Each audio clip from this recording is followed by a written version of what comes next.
Hello everyone, आज चाहिँ मलाई एउटा कुराको याद आयो है, त्यही कारण तपाईँहरूलाई चाहिँ म यो कुरा राख्दैछु होइन। तपाईँलाई के कस्तो लाग्छ, मन पर्यो भने लाइक कमेन्ट सेयर गरिदिनुहोस् होला होइन। अन्त पहिला उहिलेको मान्छेहरूले भन्नुहुन्थ्यो नि त, के भन्छ, बैगुनीलाई चाहिँ गुणले मार्नु भनेर भन्नुहुन्थ्यो नि त होइन। तर म चाहिँ भन्छु यो जमानामा आएर जसले बैगुनीलाई गुणले मार्नु भन्ने वाक्यलाई चाहिँ अब पुरा गर्नु चाहन्छ नि, उनीहरू चाहिँ त्यो कोसिस असफल हुनु मात्रै हो क्या त्यो कुरालाई लिएर। किनभने चाहिँ अहिलेको यो जमानामा आएर चाहिँ बैगुनीलाई गुणले मार्नु भन्ने खालको सोच राख्यो भने चाहिँ नि आफूलाई सक्नु, आफूलाई दुखी राख्नु मात्रै हो क्या। त्यो बैगुनीलाई जति नै गुण गर्नुहोस् न, छिटिक्कै पनि देख्दैन क्या, छिटिक्कै पनि सम्झिँदैन पनि। देख्नु त परै जस सम्झिँदैन पनि।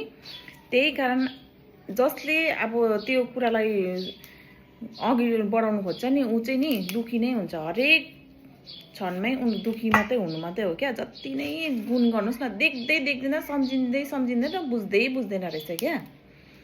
त्यही कारण जस्तो उनीहरू छ आफू पनि त्यस्तै हुनुपर्ने रहेछ।